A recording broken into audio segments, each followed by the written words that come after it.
Don't ignore Perry. He'll be scarred for life, and it'll be our fault. I just got another job offer. Happy ending? Why don't you be a good friend and give it to Bill? 3 blocks from my house.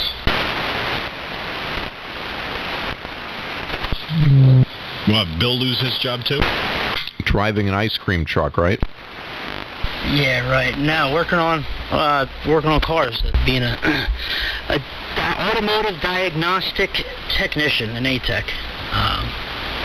Check engine light specialist, electrical, and computer diagnostics, all that, and drivability diagnostics, all that fun stuff. You know, the top dog in the shop. So hopefully, as long as you know, the numbers are right, the money's right, that's going to be great. Being able to walk to work.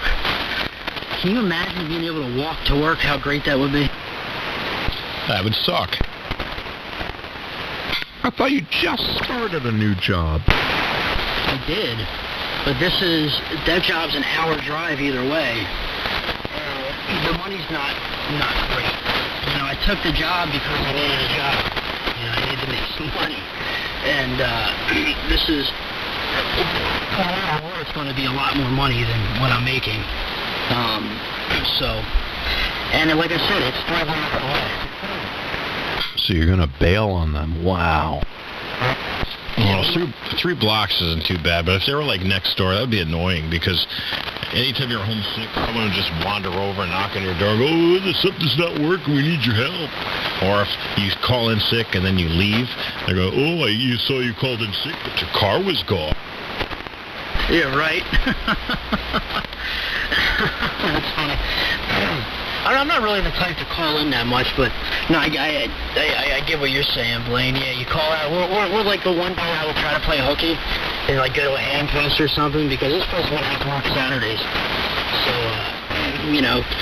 try to play hooky and go to a hand fest or something, and I drive by my house and my truck's going. So gotta be mindful of that when I play hooky. You know, I'm gonna have to get a ride. But yeah, it's literally. It's about 2.5 blocks from my house. Go out to my corner, make a left. Till you go to the end of that block and make a right. Go to the end of that block and make a left, and it's right there on the corner. So it's about a quarter of a mile maybe away, maybe a half a mile. You said that's where the drug dealers hang out. Nah, that's not where it's. Two blocks the other way. 2.5 blocks the other way. Oh, I got east and west reversed. Okay. Yeah, he's going to be working the street corner with his fishnet stockings on. Hey, baby, want to pick me up? I love you long time. Did you see in the news about a week or so ago some I guess Asian woman, as the news said, had applied for a job at this temp agency, and I think it was like the head of the temp agency sent an email back to her that says, "Me love you long time." It made the news. Really? I'm gonna have to look this up. Is it on? What, you seen on Facebook or something? No, it's on Fox News. Just Google Asian woman applied for a job, love you long time or something. The guy said it wasn't meant for him. He was sending it to his coworker. He accidentally sent it to her, but it's awful, but it made me laugh. Here it is. Recruiting manager email. We love you long time to Asian American.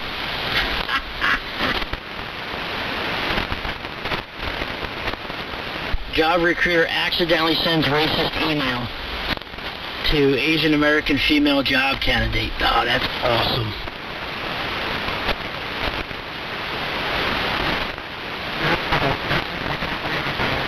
Yeah, so I talked to a friend of mine. You guys probably, I think you guys know, KB8 SMU, Shane, out there in Ohio. Talked to him earlier at like 4:45, and he was only running, I think, like 100 watts, maybe less.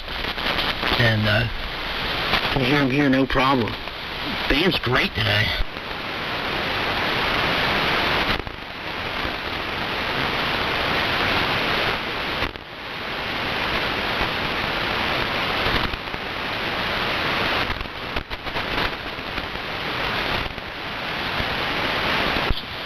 So I wonder if those little Fire Stick antennas for like 75 would work good if you mount it on a pole on the camper or something. They make 75-meter Fire Sticks? Is that what they are? Maybe they're not called. Maybe I'm thinking of the 11-meter ones. I thought they made that MFJ. They make it like a black coil, and then it has the wire that winds up the top, and then there's a metal whip that comes off. I thought that was a Fire Stick. Ham stick. Yeah, here it is. MFJ, short mobile HF whip. Well, this one's for 40 meters.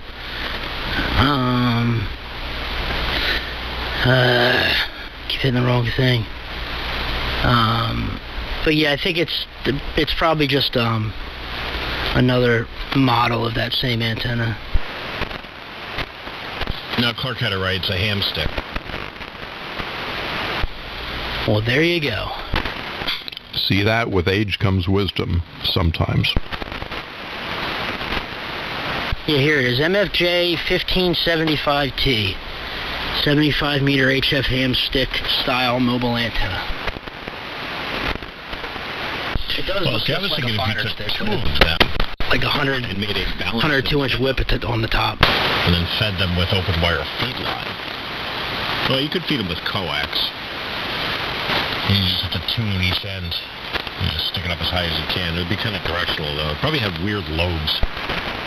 Oh, congratulations on the camper, by the way. That thing's super nice. I don't have it yet. I'm looking forward to it. They have like a whole intro thing. It's like a 2-hour intro thing they give you to probably make you watch a video. Then they go over everything, how to clean out the pooper tank and all that stuff. So I've been watching a lot of videos, how to back them up and where to put your hands. And I got one of those backup cameras, and I've been watching how to flush out the tanks properly. And you need special kind of quick dissolving toilet paper because you want to clog that thing up.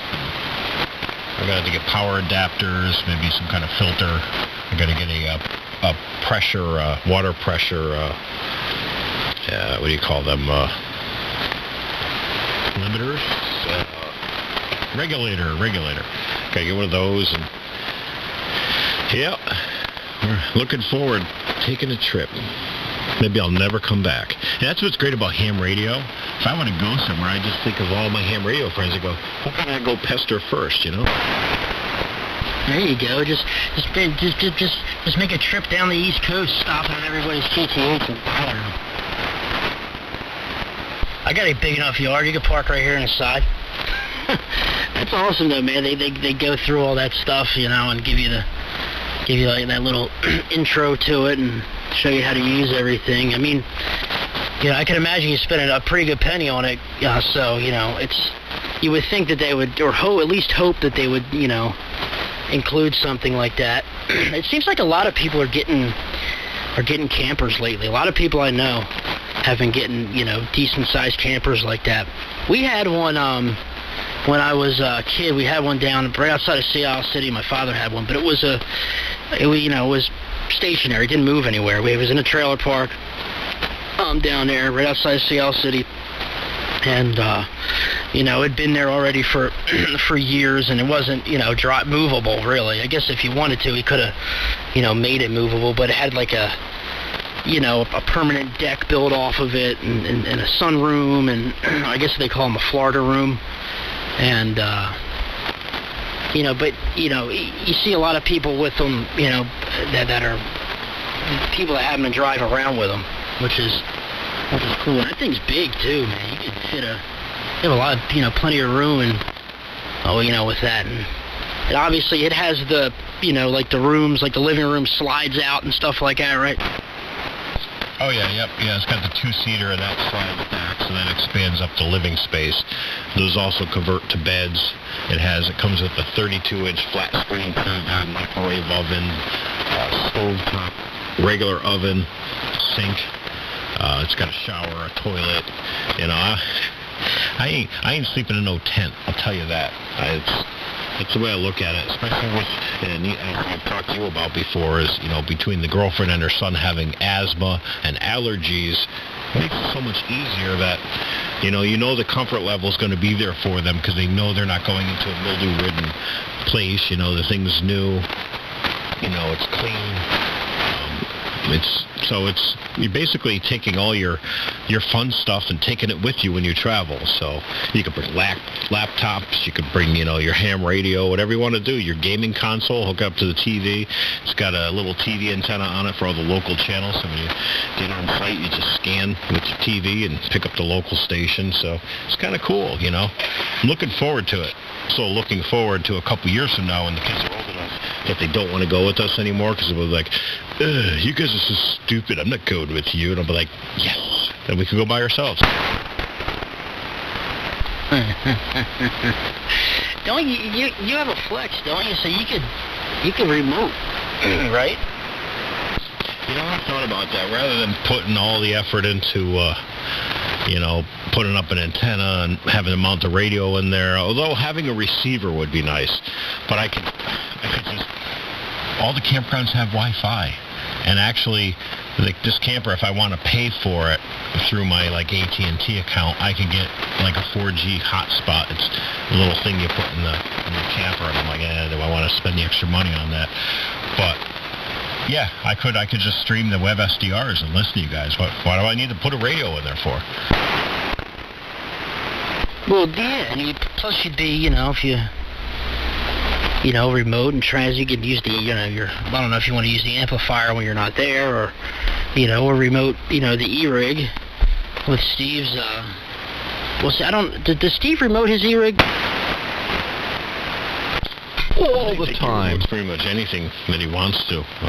He kind of indirectly does. Oh, I got to get that. It's my insurance guy. I'll be right back. N1GTU.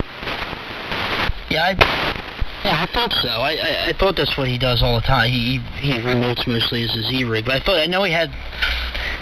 I thought he had some hybrid thing going on over there. I downloaded his RemHam software for my Anan to do it with the Anan, but I don't.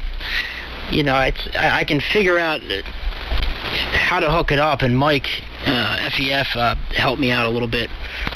That's the one part I was having an issue with, but I don't have a laptop. I need to get a laptop, a Windows laptop. So it obviously won't work. I couldn't get it to work on my phone. And I can remote desktop from my phone, which is cool, and have receive audio and stuff, but I can't. And I can transmit, but I can't, there's no audio. Well, right now, Blaine is in good hands. Oh, N1BCG, because I should say that. Oh, yeah, it's been a while. I didn't ID when has it been 10 minutes? I'm sure it's been 10 minutes. W3MMR.